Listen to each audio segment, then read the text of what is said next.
ang Ginoo sa kanunay ug sa tanang dapit bisan wala pa ta mataw niining kalibutan, kanunay nga nagdapit ug nag-imbita kanato sa pagbuhat ug matarong aron ta makasulod sa langit sa gingharian. Imagine, wala pa ta mataw sa una pa nga mga tao, watingles na Ginoo, pero ang Ginoo kanunay nag-imbita nga magtarong mo, sundan ninyo ako, kaya ako kanunay nagdapit ka ninyo, aron mo mubalik ka na ako nga akong hinimo. But people sa kadaghang panahon hangtod karon keeps on making excuses.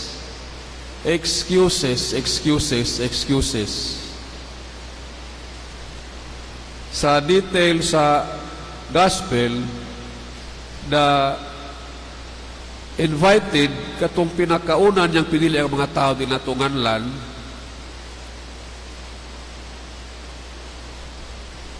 nagbalibad sila. Sa detail sa gospel, dako siguro umaning tawhana, nagpalit pa sa glaing uma, ayang tanaw, of course, valid kayang excuse. Kung palit ka ni kagluta, labi nagdako, tanawon yun mo kay basig, daghay amuruso, umuhis ko mga bayri, o dili, klaro. Ikaduha, nagkapalit siyang baka, ngayang sangunan, aron, testingan niya kung maayo ba? O basig masakito ng isa, duha man ka baka ginaro ka nanto, taas mo na lang yugo, duha ka baka, hindi ganit tulo, upat, hindi mo na yana. Ikatulo, samot na nga valid yung excuse kay bagong ikasal. Wow. Excuses. And yet, sa kaayo sa Ginoo, padayon siya nga nagdapit. Nahala, dili man, wala man mo anhi ang primerong imbitan nako, adto sa kadalanan, unaha ang mga kabus, mga bakol, mga piang, etc. Wala pa makontento ang master o ang Ginoo, ang hari, kay napay bakante, luwag pa ang langit, nag-invite na po siyang laing mga tao. Meaning, katulad ito mga tao nga, ngayon nato nga, laing tingala paminahon, mga dili ba Kristiyano, in that sense, dili ba mga katubang mga pagano, mo na sila. Kung nakasulod po sila gapil, nga naman, nga naman, because God loves us so much, immeasurable agog ba sa Ginoo kanato. Gipinatan niya, wala pa ang kalibutan. Gusto niyang maubad kita niya sa kanunay, murabag apple sa iyang mga mata, because of God's love for us. Asa man ta karon, asa man ang mga tao, dili ra ba maayo para sa akong experience sa mga parokya nako sa Agusan del Sur, sa Butuan, na yung mga tao nga manaad sila nga mong serbisyo sa simbahan kung moritero na. Hindi ko ganahan na nga word, Father, mo serbisyo ko kung mo-retire na ko. Nako, I don't think so.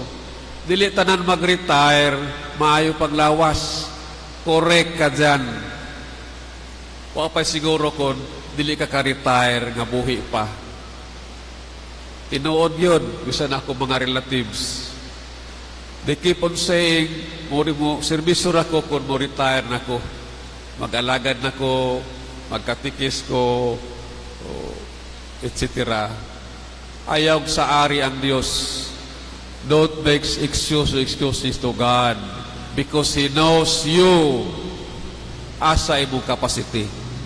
Do it now, ayaw pagbaliban. Mga batanon, mao gihapon tungod sa kabaguhan sa kalibutan, social media,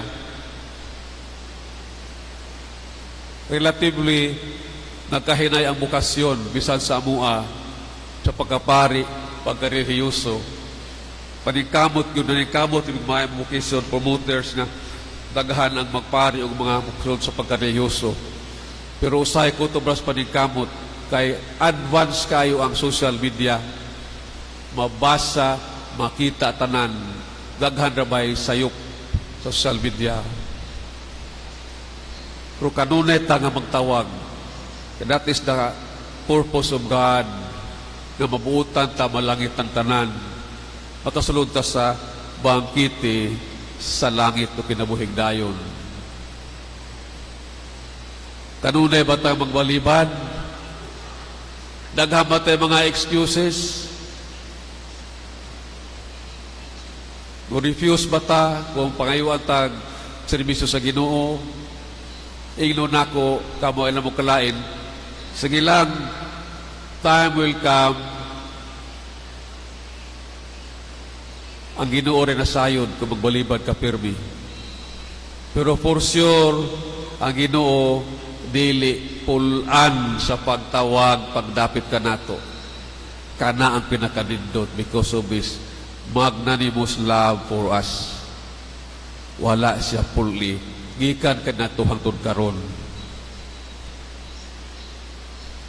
Ina na ang Ginoo.